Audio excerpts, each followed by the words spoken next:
All right, guys, we have one of my childhood idols, the man I grew up watching on Bassmasters, the person I think is probably one of the top sight fishermen of all time. And I know Shaw's really modest, but we got Mr. Shaw Grigsby on the phone. Morning, Shaw. How are you? I'm doing great, man. How about yourself? I'm doing pretty good, man. Doing pretty good. All right, Shaw. So what we're doing here, I'm filming a sight fishing, bed fishing episode, and we're teaching people the proper ways to do it and how to go about doing it without hurting these fish, but at the same time getting a picture, putting them back in, or weighing them in a tournament to cause the least amount of damage. And at the same time, we're giving them some incredible insight from some of the top pros in the country, including yourself. So what I have for you this morning is 3 questions. You ready? I'm ready. Okay, what do you think separates an okay bed fisherman versus an expert bed fisherman? Wow. The first thing I think of, is that probably the first thing would be, you'd have to think sight at times, how good you can see and all, but patience right. is probably the biggest thing. Patience is a major deal in catching them, being able to know, when they're going to bite, or if you're doing the right thing to make them bite, and having the patience to sit there, So I'm going to put patience down.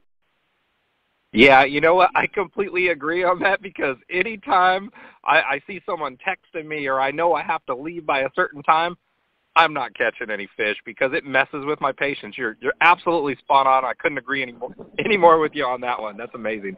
Okay, question number 2. If you could only have one rig or one lure for bed fishing and I took away all the rest of your tackle, what would it be? Ouch. That's one of the secrets of bed fishing a lot of times is to have a bunch of different baits, and because one they may not react to and the next one they really react to, changing to a big worm or a swim bait or stuff. But if I had to probably choose one, I might just choose a jig, just a regular old jig with a like a rage crawl trailer or something, probably in white, because you can do so much with it, and you can make it obtrusive and all that, and so that's probably as good as it gets on bed fishing. But go ahead. Since I know I have the Grand Master on the phone, we're going to take this even more in depth. What weight of that jig, Shaw?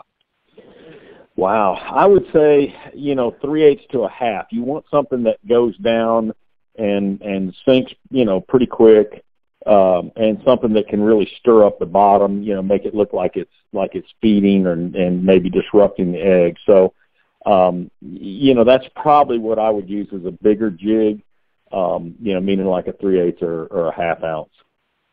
Perfect. Nice. Okay, I got one more question for you.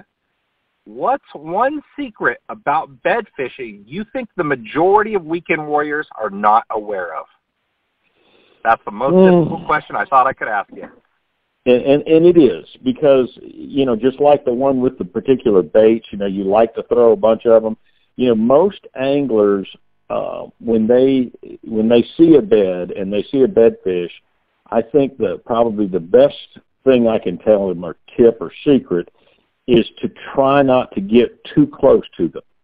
Okay, so if you're closer to them, it's going to take you longer generally to catch them. Now, sometimes they're just dumb and they eat, okay? But overall, if you can stay farther away, and the farther away the better, then you'll have a much quicker time to catch them, and it seems like it works better for you. Awesome. Yeah, I asked Mark Daniels Jr., and that was the most difficult one, and he had a very similar answer to that. So it's nice to be able to pick my expert buddies' brains like this. Shaw, we greatly appreciate you talking with us this morning. And how's the tour been treating you lately? This year, Nick, it hadn't been the greatest. I've just made some not so good decisions, but man, I'm still out there, still going, and still hoping to make the classic. So we've got 4 more to go, and in fact, I leave coming up real quick here to go to Dardanelle. So Dardanelle's our next tournament. Awesome. Well, good luck out there. I'm pulling for you, man. And greatly appreciate you talking with us this morning. Have a good one, Shaw. Thank you, buddy. Appreciate it. See you, Nick.